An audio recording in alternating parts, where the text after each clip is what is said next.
기존의 법원 실무례는요, 채권자 목록에 누락된 채권이 있지 않습니까? 이거는 추가적으로 파산 면책을 신청을 하면은 무조건 기각을 했습니다. 이유는 뭐 단순해요. 절차를 남용을 했다든지 또는 뭐 지급불능의 요건이 미비됐다는 걸 이유로 해가지고 신청을 기각을 했는데요.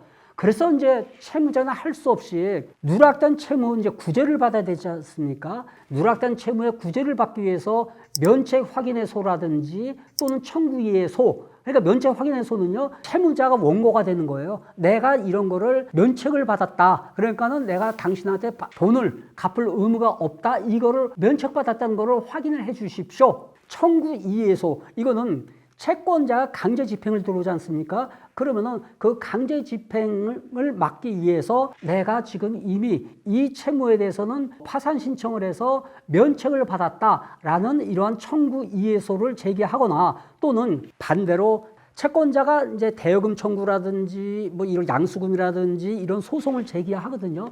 그러면 이 채무자가 이제 피고가 됩니다. 피고가 돼가지고 면책 항변을 하는 거거든요. 나는 파산 절차에서 면책까지 받았다. 그래서 내가 당신에게 돈을 갚을 의무가 없습니다. 라는 이런 답변서를 법원에 제출을 해가지고 다투게 됩니다. 그런데 이게 사실은 경제적으로 취약하죠. 돈이 없으니까 파산을 신청한 거 아니겠어요? 이 채무자는. 그리고 이 채무자 이분들 사실 법률 조언을 어디에서 받기가 굉장히 어렵습니다. 그래서 이 소송을 통해서 채권자에게 대응하는 것이 사실 쉽지가 않아요. 이 증거 자료도 부족할 뿐만이 아니라 전문가가 아니지 않습니까? 그러니까 입증하기가 어렵고요. 이러한 문제가 있는데요.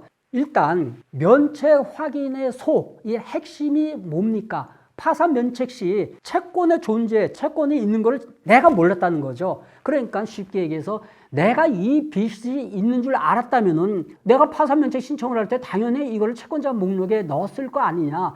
내가 이 빚이 있는지 여부를 존재를 모르고 누락했으니까 이 빚까지 면책을 해 주세요.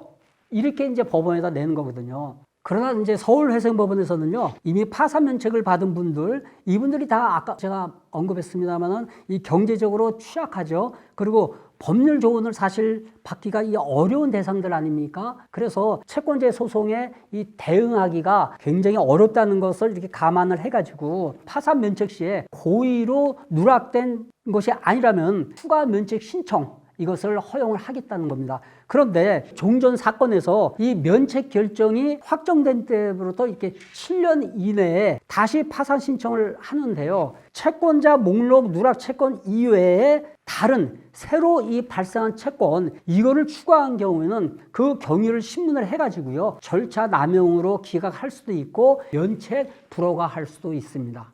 면책 후에 누락 채권이 발생될 경우에요. 사실 다시 하게 되면 여러 가지 추가 비용이 부담되겠죠. 소송을 진행을 해야 되는데 이제부터 이제 추가로 파산 면책 신청을 하게 되니까 보다 간편해진 것은 이제 사실이거든요. 근데 이제 혼자 진행하기는 사실 쉽지 않아요. 단순히 이 추가 건만 면책해 주는 것이 아니고요. 추가 신청할 때 추가 신청 시를 기준으로 해가지고 파산 요건은 다시 판단을 하거든요. 재산 상황, 면책 불허가 사유 이거를 추가 신청 시의 기준으로 합니다. 다시 조사를 하기 때문에 이게 사실 혼자 진행하기가 쉽지가 않습니다. 그래서 추가로 발생된 빚의 규모라든지 아니면 재신청 시 다시 이렇게 파산면책 신청을 할 때 재산 또는 이제 소득 이러한 여러 방면을 사실 자세히 검토하시고 나서 이 전문가하고 상담을 해 보셔야 됩니다. 그런 후에 누락된 채무에 대해서 다시 신청을 해야 되는지 여부를 결정을 해야 될 겁니다.